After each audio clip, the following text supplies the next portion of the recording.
Welcome to our session of Introduction to the Nephrotoxic Plants of the Kashmir. There are certain fodder plants and certain vegetables which, when overburdened by the presence of the calcium from the soil, they try to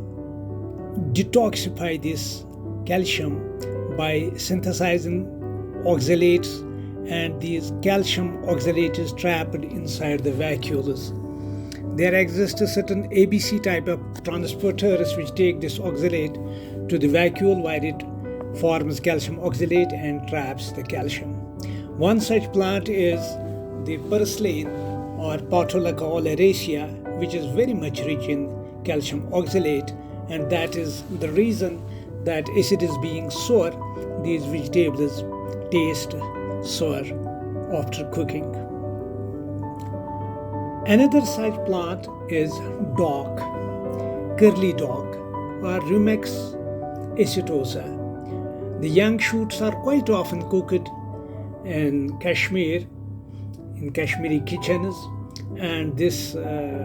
is a very tasty sour vegetable, but at the same time it is overburdened with the oxalates, especially the soluble potassium oxalate, which if consumed and once they go to the blood and they combine with the calcium and form calcium oxalate, which is accumulated in the, or which is crystallized in the urine, if the urine is alkaline in pH, and the crystallization of the oxalates in the kidney leads to the kidney injury. And this dock therefore must be avoided by the kidney patients. One plant which is called as Atroplacus hortensis or orak or vastahak in Kashmiri is another such plant which, though being rich in the selenium, is also very much rich in oxalates, and these oxalates can be harmful, leading to the formation of calcium oxalate, and that prevents certain steps in the blood clotting, thereby causing the abnormal clotting mechanisms, as well as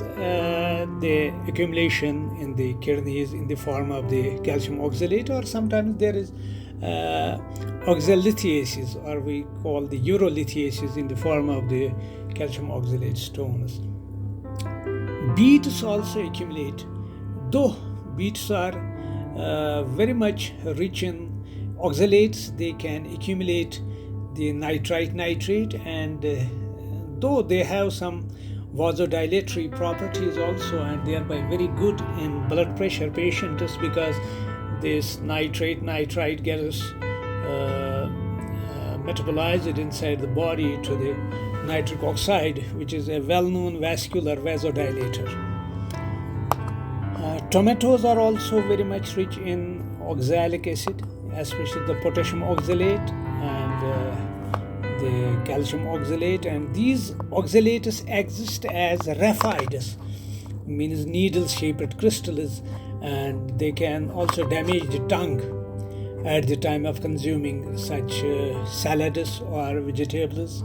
by the humans or even by the animals, and leading to the fissured tongue at occasions. Spinacia oleracea is another such plant which in Kashmiri we call palak. Hindi also we know it as palak. It is also very much rich in the oxalates and nitrates,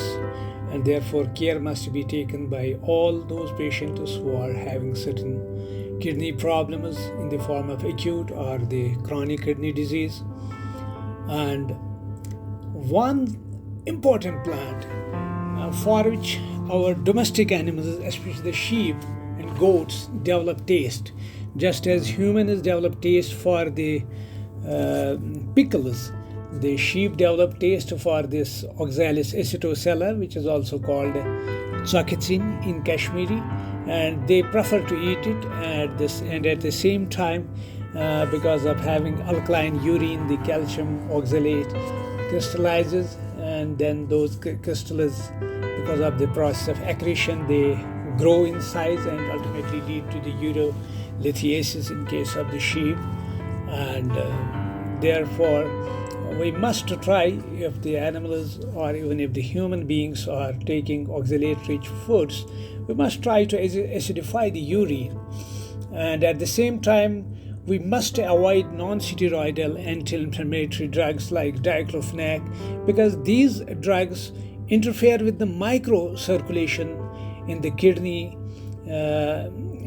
by inhibition of the prostaglandins, which are actually required for the microcirculation. And once there is interference with the microcirculation, the oxalate crystals are retained in the kidney and they are not passed out. Then we have another important vegetable that we call rhubarb, or sometimes in Europe we call it chad or pambahak in Kashmiri, very much rich and oxalates, must be avoided. And there are some other quinone type of the substances in its rhizome, and they are very much helpful in healing of the wounds, especially in the form of the powder, what we call as the pambazalan. But overall, these plants should be avoided by the kidney patients. Thanks for watching with patience.